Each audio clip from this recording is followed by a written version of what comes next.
Je m'appelle Peignard Charlotte.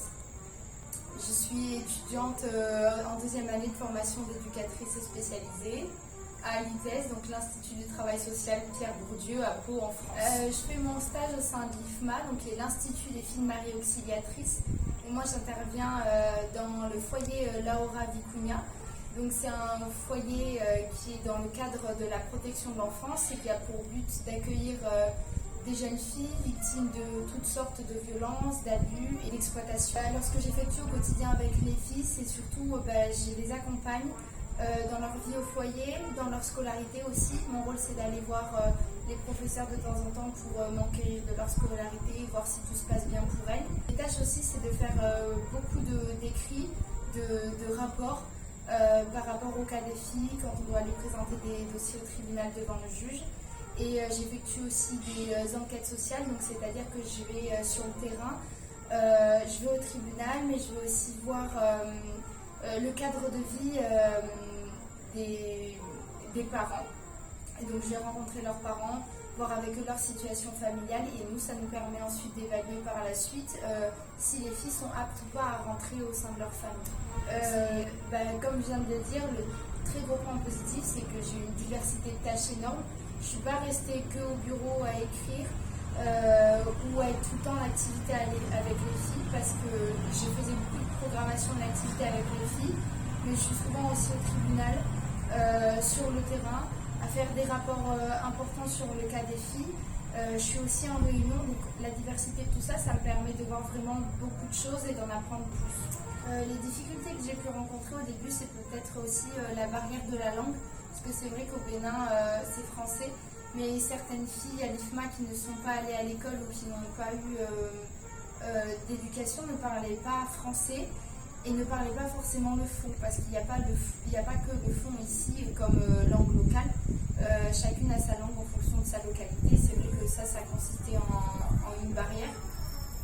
J'étais aussi confrontée à des familles ou à des enfants qui faisaient aussi partie d'un foyer, ou on va dire d'une secte, mais du coup qui était contre les Européens et la colonisation française. Donc en fait, moi je pouvais me heurter à des regards ou à un lien que je n'avais pas, qui était coupé avec les filles. Donc à ce niveau-là, ça comportait des difficultés. Il y a eu aussi des difficultés au niveau culturel par rapport à tout ce qui est les différences, le handicap. Ici, c'est considéré comme de la sorcellerie, donc pour moi, c'était compliqué de pouvoir intervenir et aider une des jeunes filles qui présentait ce genre de troubles. Il y avait des difficultés aussi au niveau de la violence, que je trouvais très importante. Et j'ai aussi surtout éprouvé des difficultés au début à m'intégrer avec l'équipe, mais ça s'est vite résolu. Moi, la première impression, c'était le paysage, le soleil, tout ça, c'est vraiment très, très frappant et très marquant.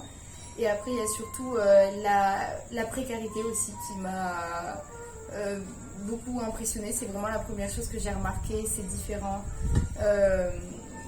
Les rues, les maisons, tout est différent et les gens sont très pauvres, donc tout ça c'est très marquant. La différence culturelle, alors je me suis très vite adaptée, déjà je pensais pas m'adapter aussi bien, mais le point avec lequel j'ai encore du mal, c'est la différence culturelle, surtout par rapport à la place de la femme ici et aux réflexions que j'ai pu avoir de temps en temps. Tout ça c'est assez particulier à entendre quand je viens d'un pays où les droits de la femme sont respectés et que c'est pas forcément le cas ici. Je dirais tous les moments, mais surtout les moments que j'ai passés avec le groupe de l'ONG, parce qu'on avait un groupe très soudé, donc toutes les visites étaient vraiment géniales. Et après, ce qui m'a le plus marqué, c'est les moments que j'ai passés à la maison avec tous les membres de la famille et les petites filles. J'ai partagé beaucoup de moments très importants. Alors la première chose que je dirais, c'est le soleil parce que je vais revenir en France et ce sera l'hiver. Mais trêve de plaisanterie, ce qui va le plus me manquer, c'est la maison et la famille ici. Le fait d'être dans un cadre familial m'a apporté beaucoup, donc ça va être très dur de quitter ma famille béninoise. Très très bonne ambiance, je peux pas dire mieux, j'ai été très bien accueillie. C'est vraiment ma famille béninoise, j'ai passé beaucoup de moments très importants. Si je me souviendrai toujours mes 22 ans au Bénin avec la famille. Donc ça a été très très important pour moi et tous les moments que j'ai passés avec la famille ont été super. Il y a une bonne ambiance tous les jours, je suis très bien accueillie. C'est un échange riche, culture tous les jours, que ce soit à table, le soir en rentrant du travail, on échange tout le temps.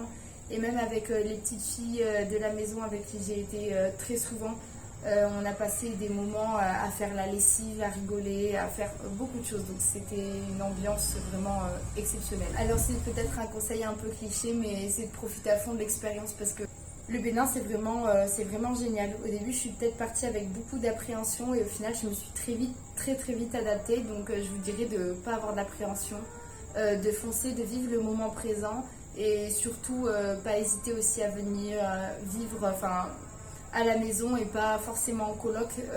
Peut-être qu'au début c'était une appréhension de vivre en famille aussi, mais en fait il ne faut pas avoir d'appréhension, il faut venir l'esprit libre et pas réfléchir. C'est le plus bon conseil que je donnerais. Oui, déjà je tenais à remercier l'ONG parce que sans l'encadrement de l'ONG, mon séjour il n'aurait pas été le même. Et c'est l'ONG qui a permis de me faire découvrir toutes les sorties qu'on a fait le week-end.